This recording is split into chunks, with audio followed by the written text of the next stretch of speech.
shall the speech be spoke? Or shall we on without apology? The date is out of such proximity. We'll have no Cupid hoodwinked sky, bearing a Tartar's painted bow of lath, scarring the ladies like a crow keeper. No, no, without book prologue faintly spoke, after the prompter for our entrance. But let them measure us by what they will. We'll measure them a measure and be gone. Give me a torch. I'm not of this handling, but being heavy. I shall bear the light. Nay, gentle Romeo, we must have you dance. Not I, believe me. You have dancing shoes with nimble soles. I have a soul of lead. So stakes me to ground. I cannot move. You are a lover borrow Cupid's wings, so take beyond the common ground. I am too sore and pierced with his shaft, to soar with his lights, feathers, and so bound. I cannot bound pitch. Above dull woe, under love's heavy burden, do I sink. And to sink it should have burden love, too great oppression for a tender thing. Is love a tender thing? It is too rough, too rude, too boisterous, and too pricks the thorn. If love be rough with you, be rough with love. Prick love for prickling and beat love down. Give me a chase to put my besiege in, a visor for a visor. What I care, what curious eyes doth deformity. And we mean well in going to this mask, but 'tis no wit to go. Why, may one ask? I dream a dream tonight. And so did I. Well, what was yours? The dreamers often lie. In bed asleep, while they do dream things true. I seen Queen Mab hath been with you. She's the fairy's midwife, and then she comes. This is the hag when the maids lie on their backs, that presses them and learns them to first bear, making them women of good carriage. Then she... Peace, Mercutio! Thou talkest of nothing. True, I talk of dreams, which are the children of an ideal brain, begot of nothing and the first vein. Even now the frozen bosom of the north, and being angered, puffs away from thee. Welcome, gentlemen. Ladies that have their toes unplagued with corns will have a bout with you. Aha, my mistresses, which of you will now deny to dance? She that makes dainty, she, I'll swear, hath corns. And I am come near ye now? Welcome, gentlemen. I have seen the day that I have worn a visor, and I could tell a whispering tale in fair lady's ear, such as the word please. 'Tis gone, 'tis gone, 'tis gone. You are welcome, gentlemen. Come, musicians, play. Ahal, give room, and foot it, girls. What lady is that, which doth enrich the hand of yonder knight?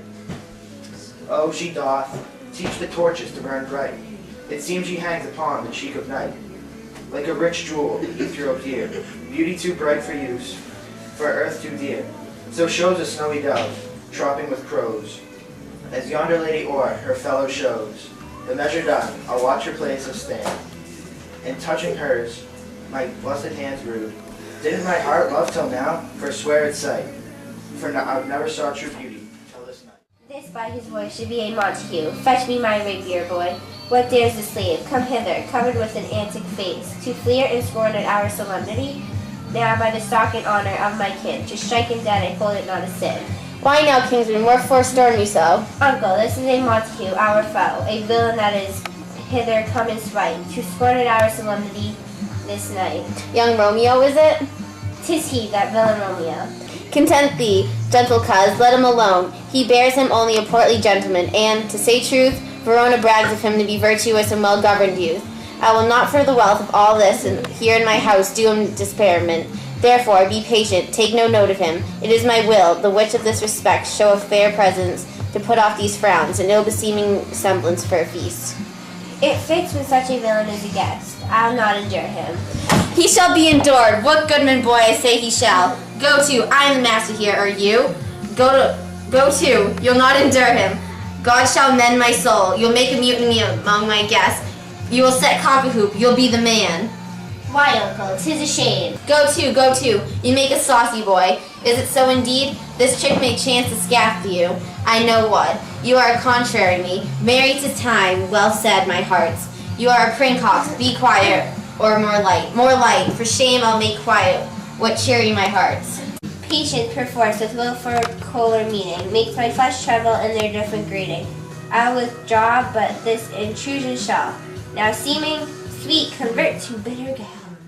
If I profane with my unworthiest hand this holy shrine, the gentle fine is this, my lips, two blushing pilgrims, ready stand, to smooth that rough touch with a tender kiss.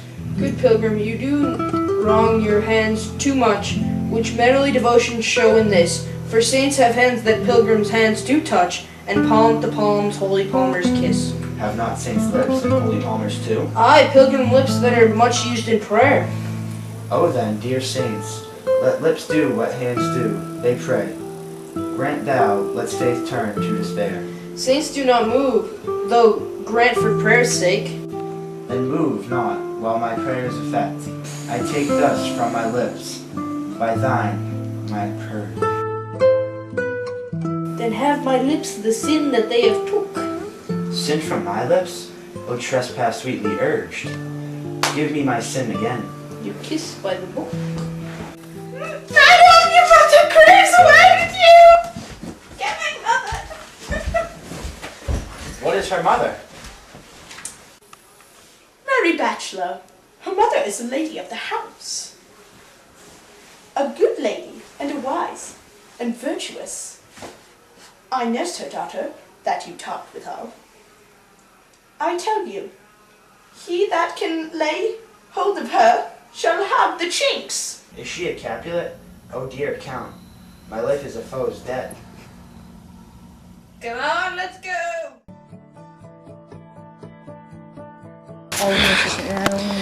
Hello.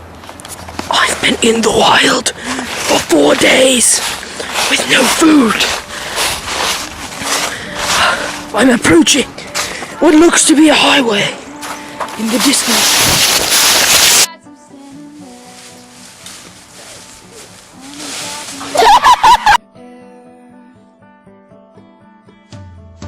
Worthiest hand.